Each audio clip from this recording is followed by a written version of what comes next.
खरे रजाकार स्वामी रामानंद तीर्थ आणि गोविंदभाई आहेत आणि आपली काहीच प्रतिक्रिया नाही. त्यावेळेस मुक्ती संग्रामामध्ये मुसलमान नव्हते असं म्हणणाऱ्यांसाठी जाणीवपूर्वक मी स्मरण करतोय स्वामीजींच्या आणि गोविंदभाईंच्या बरोबर या मंडळींचं की होते. आता हा जो इमरोज आहे, इमरोजचा जो संपादक होता, याच्यावरती वाचताना तो या पत्रकारितेकडे कसा आला हे सुद्धा एक पत्रकार म्हणून मलाही पण त्याच्यावरती फार प्रेम होतं की हा कसा काय लढला असेल. तर त्याच्या याच्यामध्ये एक शेर मला लिहिलेला आढळला की मी पत्रकारितेमध्ये का आलोय आणि मी का निजामाच्या विरुद्ध लिहितो. तो असं त्याच्यात म्हणाला होता की जब तुम्हारे दर्द की चीखे मेरी जुबान से निकल नहीं पाई, जब तुम्हारे दर्द की चीखे मेरी जुबान से निकल नहीं पाई तो दिल के कहने पे मैंने अपनी कलम उठाई.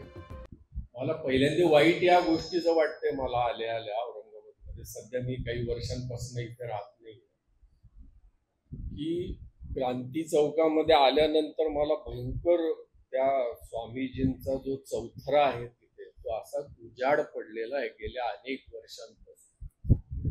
एक चौथरा आहे आणि त्याच्या खाली स्वामी रामानंद तीर्थ असं लिहून ठेवलंय, म्हणजे पुतळा कधीतरी बनणार आणि तो बसवणार असं. आता 77वा मुक्ती संग्राम दिन आहे 2 दिवसांनी.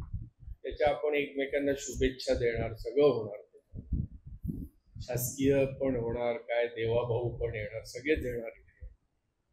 पण त्या चौथऱ्याकडे पाहिल्यानंतर अक्षरशः असं वाटतं की जी काही उपेक्षा आहे मराठवाड्याच्या वाट्याला आलेली ती कायम चालू आहे आणि ते राहणार. म्हणजे माझ्या काही आता इथे डी.के. देशमुख आहेत म्हणून त्यांच्या तोंडावर आता ते खूप काहीतरी करतील जनता विकास परिषदेचं असं मला अजिबात वाटत नाही. ते आहे ते असंच चालणार आहे.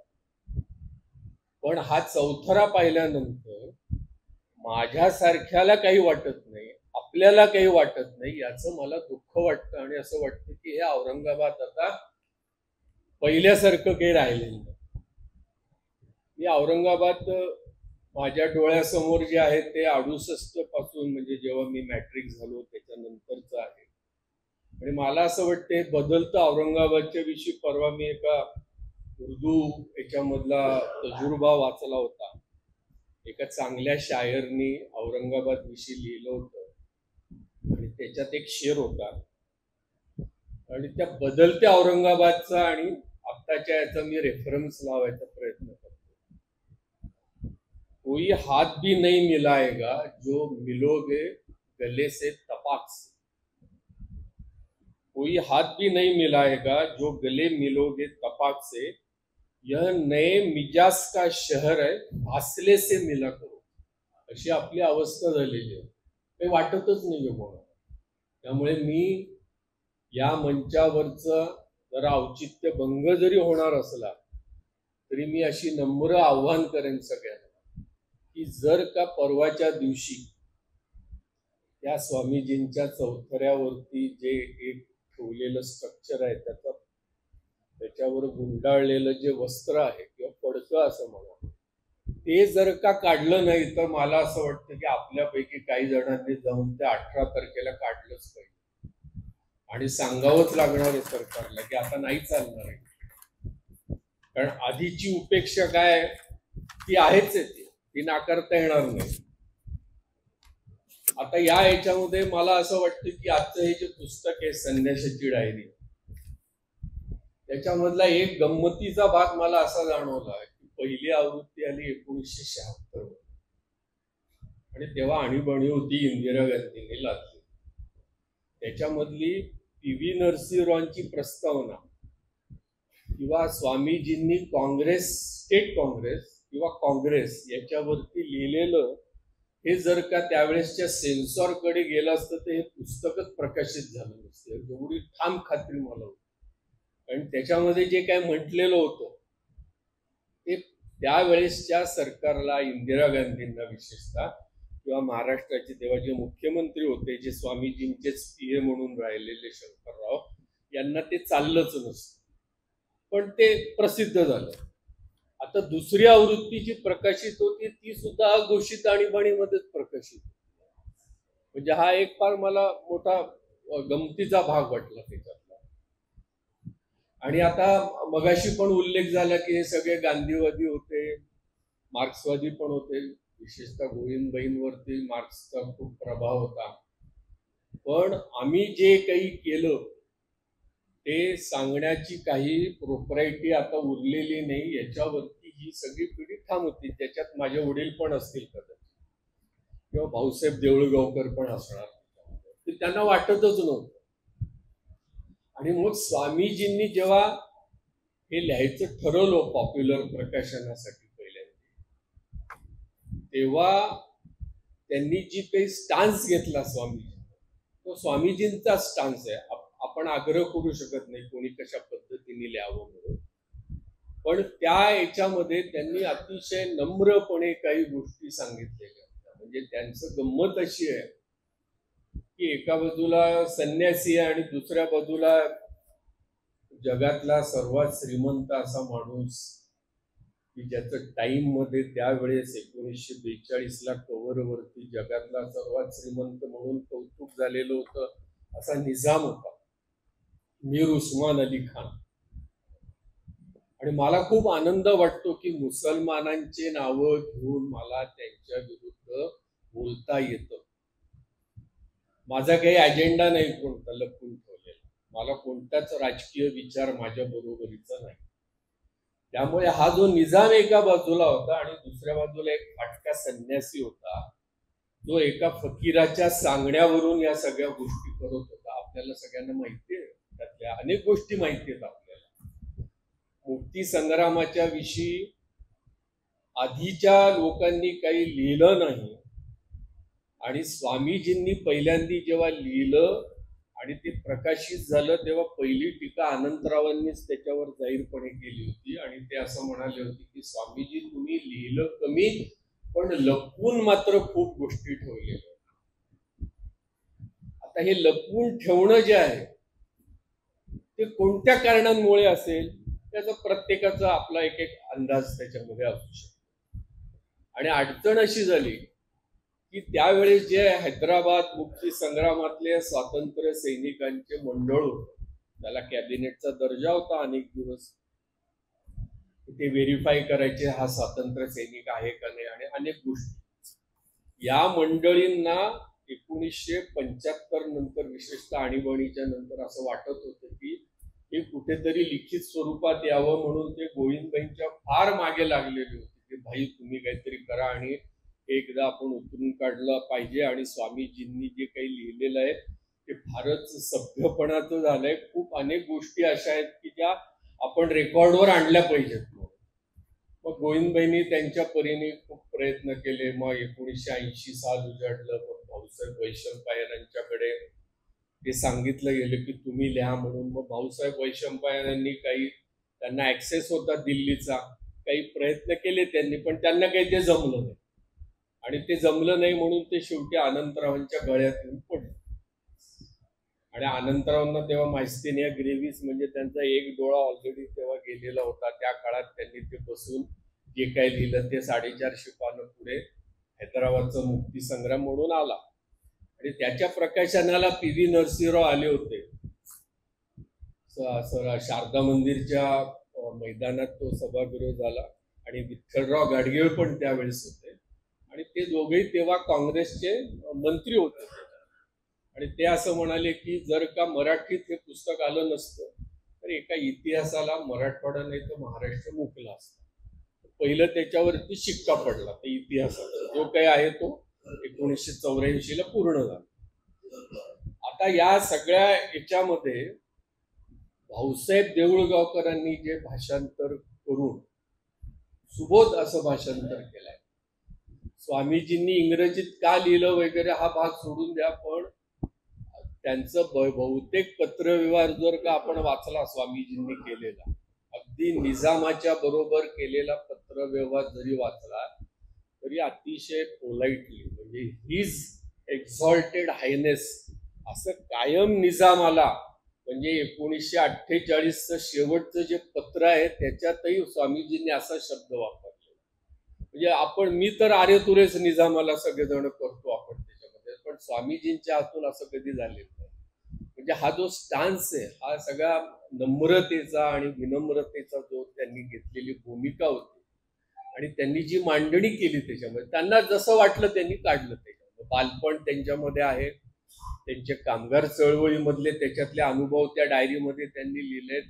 तेलंगणामध्ये ते जेव्हा गेला लँड रिफॉर्मच्या संबंधाने, पूल कायद्याच्या संबंधातले त्यांचे, आणि महत्वाचं म्हणजे त्यांनी काँग्रेस पक्षाच्या विषयीचं जे लिहिलंय हे खरं म्हणजे मला माहित नाही, आता आपल्या इथं कोणी तर राजकीय पुढारी दिसतच नाहीये, पण हे त्या राहुल गांधींना वगैरे पण पाठवलं पाहिजे की अरे कधीतरी इकडचा एक प्रश्न समजून घेतला पाहिजे की 72 म्हणजे 1952-58 मध्ये काँग्रेस पक्षाची जी स्थिती होती, जी त्याच्यात वर्णन केलेली आहे, पीव्हींनी पण लिहिलेली आहे, त्यातलं अराजकीय यांनी वाचून दाखवलंय देव आपल्या कौस्तुभ दिवेगावकरांनी, पण त्यातलं राजकीय जे आहे पीव्हींनी लिहिलेलं 1976 मधलं, जे आजही तंतोतंत त्या राजकीय पक्षाला लागू होतं.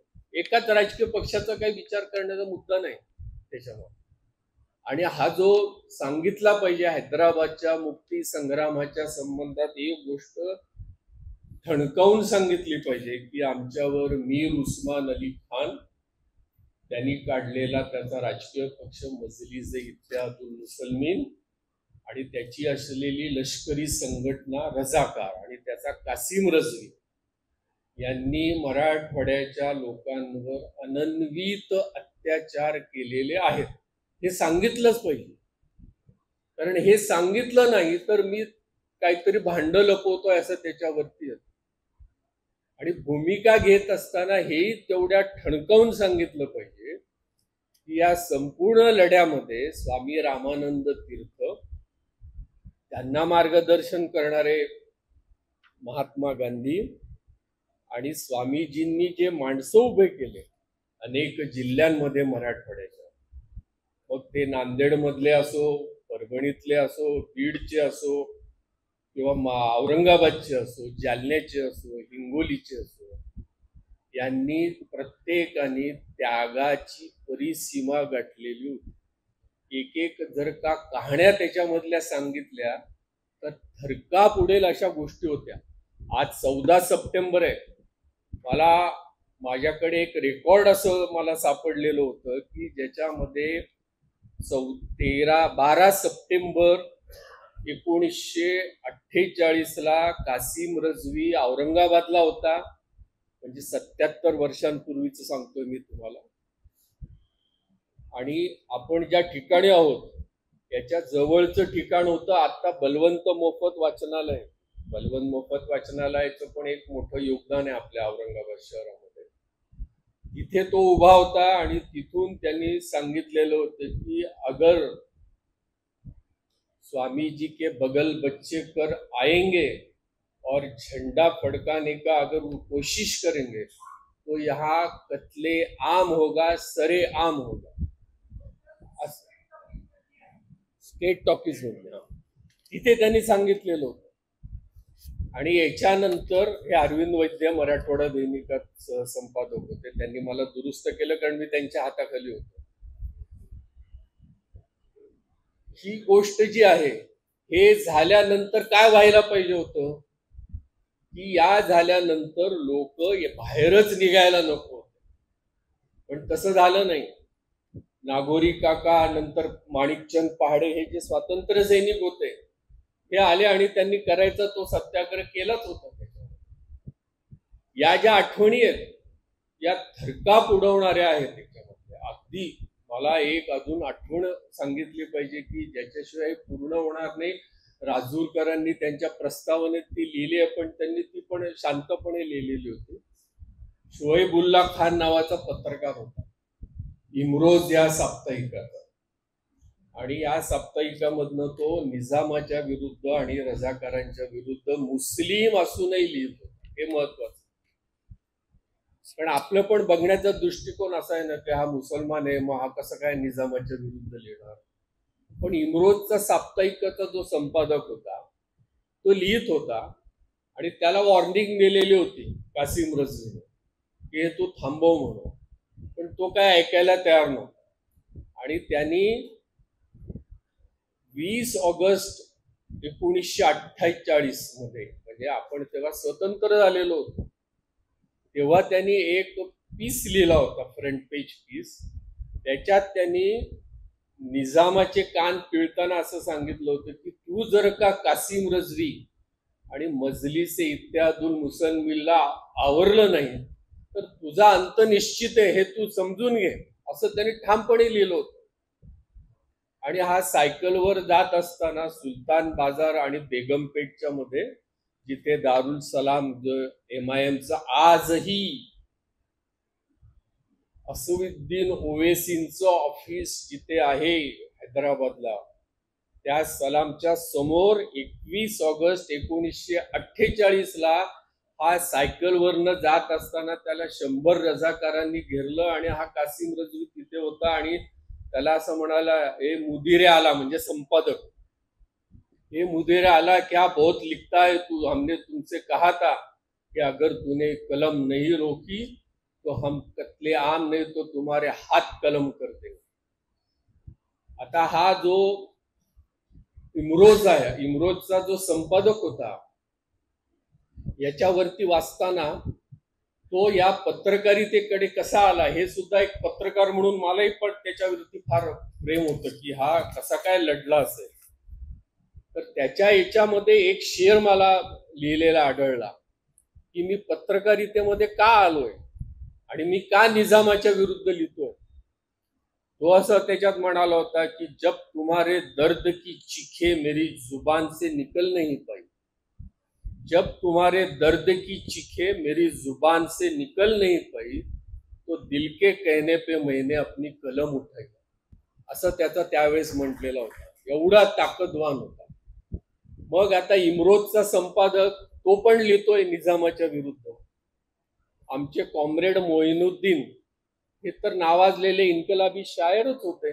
त्यांच्यावरती तर इनाम ठेवलेलं गेलेलं होतं की यांना जर का पकडलं आणि यांना तुम्ही आणून ठेवलं तर तुम्हाला बक्षीस मिळणार. त्यावेळेस मुक्ती संग्रामामध्ये मुसलमान नव्हते असं म्हणणाऱ्यांसाठी जाणीवपूर्वक मी स्मरण करतोय स्वामीजींच्या आणि गोविंदभाईंच्या बरोबर या मंडळींचं, की होते, कमी होते. मुसलमानांनी केलेल्या मराठवाड्यातल्या जनतेच्या अत्याचारावरती यांनी तोंड उघडलं का? उघडलं. मोइनुद्दीन यांनी पुढे ते एक फार चांगले गीतकार म्हणून हिंदी अनेक सिनेमांमध्ये त्यांनी गीतं लिहिले, पण त्यांचा हयात लेके चलो, कायनात लेके चलो, चलो तो सारे जमाने को साथ लेके चलो, हे जे होतं, जो धागा स्वामीजी आणि गोविंदबाईंनी नंतर पकडलेला दिसतो आपल्याला सगळ्यांना बरोबर घेऊन, सगळा बहुजन समाज. आता एक वारंवार असं पण विचारलं जातं आणि एक वेगळी चूल पण काही मंडळी मानतात, विशेषतः आमचे दलित मित्र जे ते पण नेहमी म्हणत असतात की मुक्ती संग्रामात दलित नव्हते, मग त्यांचं काय योगदान आहे.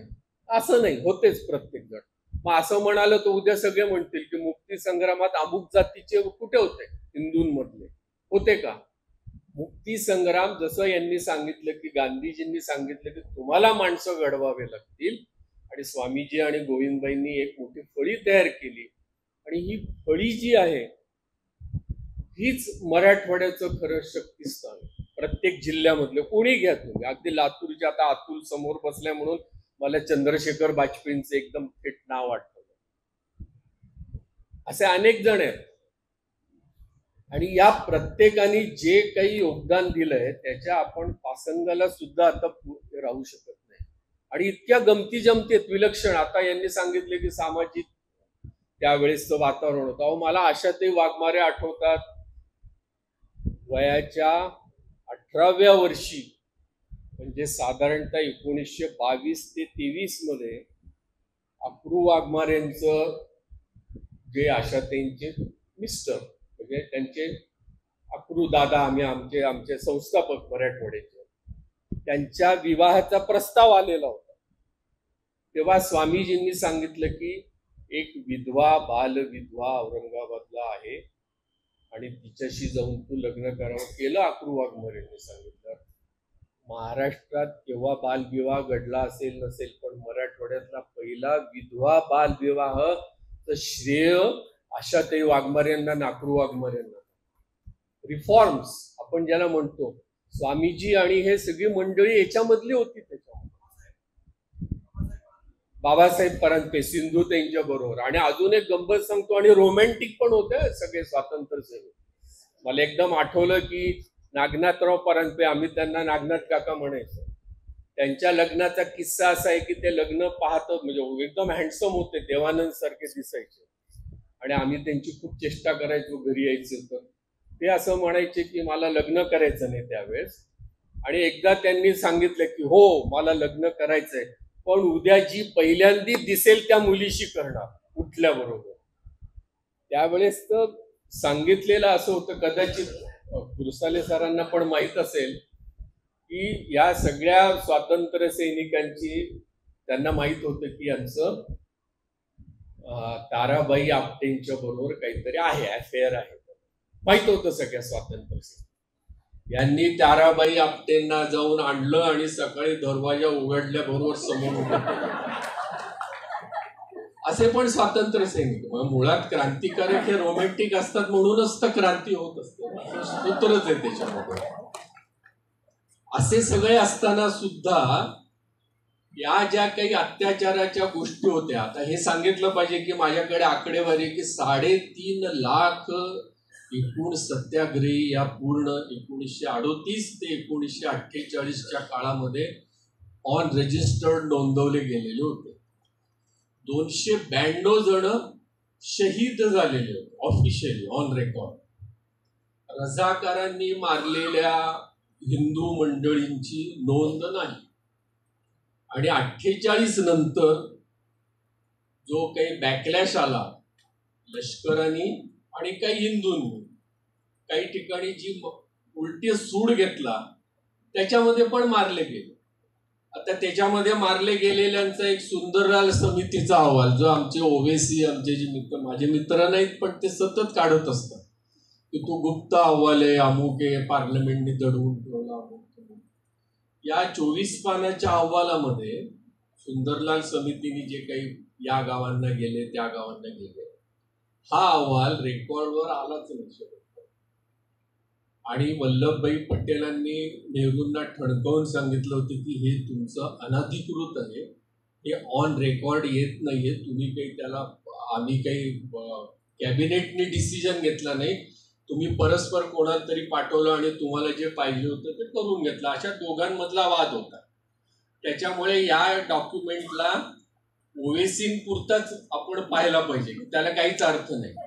आणि असेलच अर्थ तो, तर मग पहिल्यांदी लष्कर 13 सप्टेंबर 48ला जेव्हा त्या नानज मार्गे सोलापूर मार्गे आलं, तेव्हा लष्करावरती जो रझाकारांनी हल्ला केला, मग त्याचा बदला लष्कराने घेतला समजा, तर त्याला बाकीचा स्वातंत्र्य संग्राम कसा काय बदनाम करण्याचा तुम्हाला अधिकार दिला.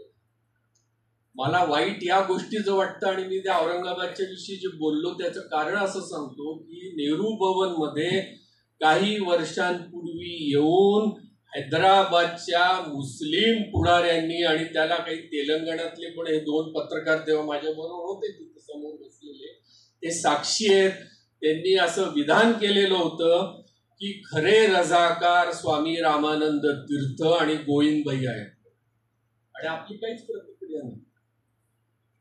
त्याचं कारण आपण बदललेलो, आपण सोप्या पद्धतीने आपल्याला माहीत झालेला आहे स्वतः सगळा इतिहास.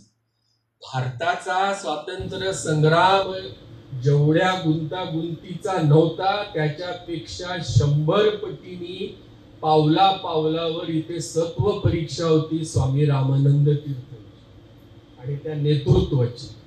आणि दुर्दैवाने आपल्या महाराष्ट्रामधल्या अनेकांना या गोष्टी माहीत नाहीत. त्यांना एकच माहीत झालेलं आहे, त्यांना ओवेसी सांगतो ओरडून ते त्यांना पटतं, पण त्यांना रझाकारांनी केलेल्या अत्याचाराच्या विषयीचं काही वाटत नाही. कारण पुरोगामी भूमिका घेतात सगळेजण की नाही आम्हाला असं सांगितलं. आपल्याला हे सांगणं गरजेचं आहे. आणि मला या पुस्तकाचा आनंद याच्यासाठी झाला की ज्या देशामध्ये एक वेगळा नॅरेटिव्ह सेट करता असताना प्रयत्न चाललेला आहे, अनेकांचे प्रयत्न चाललेले. अगदी तुम्हाला हे सांगतो की काही ऑडिओ आणि व्हिडिओ जे आता कालपासून सुरू झालेत यायला इकडे तिकडे पाठवायला, त्याच्यामध्ये म्हणायला सुरुवात केली की स्वामी रामानंद तीर्थ हे आमचेच होते, म्हणून हिंदुत्ववादीच होते. अनंतराव हिंदुत्ववादीच होते. विवेक मध्ये त्यांनी पूर्वी असा लेख लिहिलेला होता. इथपर्यंत सगळ्या गोष्टी गेलेल्या आहेत. हे नॅरेटिव्ह सेट करत असताना हे पुस्तक येणं मला फार महत्वाचं वाटतं की ज्याच्यामध्ये दूध का दूध पाणी का पाणी पुस्तक केलेलं आहे. आणि स्वामीजींच्या विषयी सांगायचं असेल तर आपण नेहमी त्यांच्याविषयी म्हणतो काय की मला काय की आता मुद्देसूद प्राध्यापक दिवेगावकरांसारखं काही बोलता येणार नाही मला, त्यांनी सगळे रेफरन्सेस काढून आणलेले होते. पण अजून एक गोष्ट मला आठवती ती म्हणजे फेब्रुवारी 1948 मधली अर्जापूर गावामधली. आणि शेतकऱ्यांना संघटित करण्याचं काम स्वामीजींनी आणि मुक्ती संग्रामातल्या लोकांनी गोविंदराव पानसरेंना दिलं होतं. आणि गोविंदराव पानसरे हे पट्टीच्या विरुद्ध असल्यामुळे ते सगळ्यांना संघटित करत होते. आणि एका आडवळणाला एक 60 ते 70 रजाकारांनी घेरलं त्यांच्याबरोबर. 7 ते 8 जण होते बैलगाडीतून जात असताना. आणि पहिल्यांदा असं विचारलं, इसमें गोविंदराव पानसरे कोण आहे? त्यातले नांदेडचे एक स्वातंत्र्य सैनिक होते, पाटील नावाचं, पहिलं नाव आठवत नाही मला आता, पण ते असं म्हणाले, मै हूँ गोविंदराव पानसरे. असं म्हटल्याबरोबर त्याचं शिर धडा वेगळं केलं गेलं. मग दुसरा म्हणाला, मै हूँ गोविंदराव पानसरे. आता तिथून 2015च्या फेब्रुवारी महिन्यामध्ये मी कोल्हापूरला जातो आणि तिथे म्हणतो, मै हूँ गोविंदराव पानसरे. इतिहास पुनरावृत्ती होत नाही, इतिहासामध्ये एकसारख्या घटना घडत नाही. तिथे मुस्लिम धर्मांधांनी अर्जापूरला गोविंदराव पानसरेंचा बळी घेतला. 2015च्या कोल्हापूरमध्ये गोविंदराव पानसरेंचा बळी घेतला तो सनातन धर्मीयांनी बळी घेतला. म्हणजे काय सारख्याच घटना त्याच्यामध्ये, कोणी कोणाला दोष द्यायचं त्याच्यामध्ये. हे राजकारण जे आहे, राजकारणावरती बोलावं का नाही असं अनेकदा होतं. याच्यामध्ये राजकारण काय, घडलेल्या गोष्टी आपण सांगतोय. त्याच्यात शेकडो गोष्टी अशा सांगता येतील की ज्याचा आजच्या घटनेला संदर्भ लावता लावता आयुष्य सुद्धा निघून जाईल. आज सकाळी मला माझ्या एका मित्राने पाठवला डॉक्युमेंट पाठवलं आर्काइव्ह मधलं. त्याच्यामध्ये मुक्ती संग्रामाच्या साठी जी पोलीस ऍक्शन झाली त्याच्यासाठीचे 4 कोटी रुपये कोणी द्यायचे याच्यावर VP मेनन, वेलोडी आणि गव्हर्नर यांचं पत्र व्यवहार. आणि जे पैसे अजून मिळाले का नाही तेही माहिती. म्हणजे जाणीवच नाही आर्काइव्ह मध्ये काय काय असं. आता दिवेगावकरांचं कौतुक याच्यासाठी की त्यांना ऍक्सेस आहे काही गोष्टींचा, जो माझ्यासारख्याला किंवा काही जणांना नसणार. त्यामुळे त्यांच्याकडनं आता अधिक अपेक्षा केली पाहिजे की या अत्याचारांसकट कदाचित तुम्ही निवृत्त झाल्यानंतर लिहाल पण असं. आणि त्याचा आत्ताच विनोदच्या बरोबर तुम्ही कॉपीराइट घेऊन जाता. ते याच्यासाठी सांगतोय तुम्हाला, खरंच गरज आहे याच्यामध्ये. भविष्यातील मराठवाडा वेगळा भाग, वर्तमानातला मराठवाडा आणि मागचा मराठवाडा, याच्यावरती बोलण्यासारखं खूप आहे, खूप अडचणी आहेत त्याच्यामध्ये. पण मला एक वाचून दाखवायला पाहिजे आणि एक आग्रहाने सांगितलं पाहिजे की स्वामीजी, गोविंदभाई, देऊळगावकर, अजून बाकीच्या सगळ्या स्वातंत्र्य सैनिकांची मागणी तरी काय होती? फक्त जिम्मेदाराना हुकूमत की रिस्पॉन्सिबल गव्हर्नमेंट, एवढी एक मागणी होती. शेवटच्या एका पत्रामध्ये स्वामीजी या तडजोडीला मान्य झालेलं होतं स्वामीजींना की किमान 50% जरी तुमचं राहू द्या, आमचं काही नाही, आम्हाला चालेल. इथपर्यंत सगळ्या गोष्टी आलेल्या होत्या, इथपर्यंत आपण येऊन पोहोचलेलो आहोत. अशा याच्यामध्ये स्वामीजींनी अति शांतपणे कोणताही स्टान्स न घेता निवेदनाच्या स्वरूपात जे मांडलेलं होतं ते पहिल्यांदा पॉप्युलरनी आणि नंतर मराठी पहिली आवृत्ती निघाली, आता दुसरी आवृत्ती आली. या दुसऱ्या आवृत्तीमध्ये स्वामीजींची वैचारिक परंपरा हा जो एक चॅप्टर नॅशनल बुक ट्रस्टच्या पुस्तकातून घेतला तो फार चांगला झाला, कारण त्याच्यामध्ये हिंदुत्ववादी शक्तींच्या विषयी स्पष्टपणे म्हटलेलं आहे की होते का हिंदू महासभा, संघाचा तर काय मुद्दाच येत नव्हता, आता येतोय कारण आता म्हणतात की संघानेच ते केलं असेल, त्यांचं इंटरप्रिटेशन काय करायचं ते. हिंदू महासभा याच्यामध्ये प्रारंभी 2.5 महिन्याच्या कालावधीमध्ये प्रयत्न केलेले आहेत आणि हेही सांगितलं पाहिजे, आपण इतिहासामधले अभ्यासक म्हणून विचार करतो की या देशातला पहिला जो दहशतवादी ओळखला जातो, आपण म्हणतो त्याला नथुराम गोडसेनी सत्याग्रह केला औरंगाबादमध्ये, हैदराबादच्या निजामाच्या विरुद्ध आम्हाला द्या म्हणून, लढू द्या, आम्ही घेऊन येतो. भागानगर निशस्त्र प्रतिकार मंडळ नावाचं पण एक हिंदुत्ववादींची संघटना होती आणि तेव्हा वीर वामनराव जोशी म्हणून स्वातंत्र्य सैनिक होते, हिंदू महासभेच्या कडनं आलेले. त्यांनी प्रयत्न केले. 2-2.5 महिन्याच्या नंतर असं लक्षात आलं की आपल्या मागे कोणीही नाही आणि हिंदुत्ववादी स्टान्स घेऊन, म्हणजे आत्ताच्या घटकेला आपण बटेंगे तो कटेंगे, एक है तो सेफ है, एवढं आपल्या कानांमध्ये आपण रुजवलेलं आहे सगळ्या गोष्टी. त्यावेळेस तर अत्यंत सुपीक अशी भूमी होती ना सगळ्या गोष्टी करायला. मग का नाही आले हिंदुत्ववादी पुढे? काय सगळा समाज स्वामीजी आणि गोविंदबाईंच्या आणि गांधीजींच्या मागे राहिला? याचं कारण असं होतं की सगळ्यांना हे पटलेलं होतं की हा लढा जातीय आणि धर्मीय लाईन्स वरती लढवण्यात मतलब नाहीये आणि तो यशस्वी होणार नाही. धर्मनिरपेक्ष भूमिका घेऊनच आपल्याला इथे पुढे जावं लागेल, जे स्वामीजींनी शेवटपर्यंत केलेलं होतं. स्वामीजींचं कौतुक या गोष्टीसाठी केलं पाहिजे की कुठेही त्यांनी तोल ढळू दिला नाही. प्रत्येक पत्रांमध्ये किंवा केलेल्या आव्हानामध्ये त्यांनी सलग सांगितलेलं आहे की हा लढा आम्ही धर्मनिरपेक्ष पद्धतीने चालवतो म्हणून. मला असं वाटतं की हे स्वामीजींचे आपल्या याच्यावरती फार मोठे उपकार आहेत. हे पुस्तक आणून तर मला असं वाटतं की फार चांगली गोष्ट झालेली आहे की याच्यातल्या नव्याने काही गोष्टी तरुण पिढीला कळू शकतील. आता अजून एक उपक्रम सरस्वती भुवननी केला तेही सांगितलं पाहिजे. रश्मी या ऑडिओ स्वरूपात काही गोष्टी त्यांनी आणल्या आहेत आणि 17 तारखेला त्याचं प्रकाशन पण करणार आहेत. त्याच्यामध्ये असे नवे फॉर्मॅट घेऊन, रील्स करून, शॉर्ट्स करून अनेक गोष्टी ज्या आहेत त्या जर का आपण आता पुढच्या याच्यामध्ये केल्या नाही तर जसं या देशामध्ये गांधी नावाचा माणूस होऊन गेला याच्यावरती लोकांना आजही विश्वास वाटत नाही, तसंच स्वामीजींच्या बाबतीत पण होण्याची मला भीती वाटते त्याच्यामध्ये. आणि एक गोष्ट शेवटची फक्त सांगतो की ज्याचं कौतुक केलं पाहिजे की इथे खुरसाले सर आहेत. स्वामीजींचं खरं स्मारक अंबेजोगाईमध्ये योगेश्वरीमध्ये झालेलं आहे, उत्तम पद्धतीने केलं. आणि हेही सांगितलं पाहिजे की ही अपेक्षा औरंगाबादच्या सरस्वती भुवन शिक्षण संस्थेकडून होती, त्यांनी ती पूर्ण केली नाही. पण योगेश्वरीने केली तरी काय हरकत नाही, आपलीच संस्था आहे असं म्हणायला हरकत. उत्तम पद्धतीने केलंय. सगळे डॉक्युमेंट्स त्याच्यामध्ये आहेत, गोळा करतायत. तुम्हालाही काही जर का मिळाले असे पत्र इकडे तिकडे स्वातंत्र्य सैनिकांनी लिहिलेले एकमेकांना, त्याच्यामध्ये काही गोष्टी कदाचित सापडू शकतात, तर ते सुद्धा तुम्ही डॉक्टर खुरसाले यांना देऊ शकतात. तुम्ही माझं म्हणणं शांतपणे ऐकून घेतलं त्याबद्दल धन्यवाद.